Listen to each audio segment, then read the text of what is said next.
Delta force అంటే ఏదో దేశానికి సంబంధించిన పోలీస్ ఫోర్సో లేకపోతే నార్మల్ ఆర్మీ యూనిటో కాదు. డెల్టా ఫోర్స్ అంటే యుఎస్ దేశానికి సంబంధించినంత వరకు వాళ్ళ దేశపు బ్యాక్ బోన్స్. అలాంటి డెల్టా ఫోర్స్ లో ఉన్న ఒక్క పర్సన్ ని చంపేస్తే ఏమవుతుందో మీకు తెలుసా? తెలియకపోతే ఆ విషయాన్ని 1 మినిట్ లో మీ ముందు పెట్టేస్తాను. వీడియో చాలా ఇంట్రెస్టింగ్ గా ఉంటుంది, లాస్ట్ వరకు చూడండి. మనం అనుకుంటాం డెల్టా ఫోర్స్ యూనిట్ లో ఉండే ఆర్మీ మెంబర్స్ కూడా నార్మల్ ఆర్మీలో ఉండేటట్లుగానే ఉంటారు అని, కానీ అలా అనుకోవడం మనం చేసే పెద్ద తప్పు. డెల్టా ఫోర్స్ యూనిట్ అనేది యుఎస్ ఆర్మీలోనే highest classified unit. ID cards carry చేయరు, అఫీషియల్ రికార్డ్స్ లో కూడా వాళ్ళ పేర్లు ఎక్కడా కనిపించవు. కనీసం టెర్రరిస్టులను కూడా అరెస్ట్ చేయరు, కానీ ప్రాబ్లం ని మాత్రం రూట్స్ నుంచి ఇరేజ్ చేస్తారు. Hostage rescue, high value target elimination, foreign countries లో మిషన్స్ చేయడం, ఆఖరికి యుఎస్ కంట్రీలో గవర్నమెంట్ కి సంబంధించి పబ్లిక్ కి తెలియకుండా చేయాలి అనుకునే ఆపరేషన్స్, ఇలాంటివన్నీ డెల్టా ఫోర్స్ డీల్ చేస్తుంది. అలాంటి డెల్టా ఫోర్స్ లో ఉండే ఒక పర్సన్ ని ఎవరైనా చంపేస్తే గవర్నమెంట్ చాలా సింపుల్ గా మాకు అతనికి ఎటువంటి సంబంధం లేదండి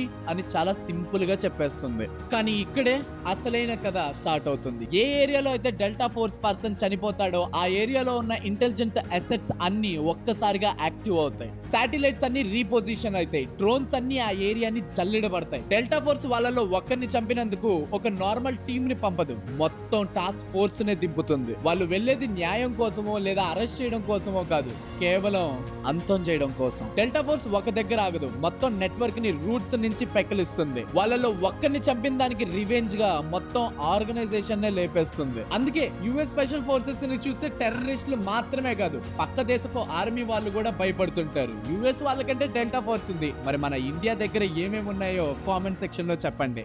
ఈ కథ నచ్చితే నెక్స్ట్ కథ మిస్ అవ్వకండి.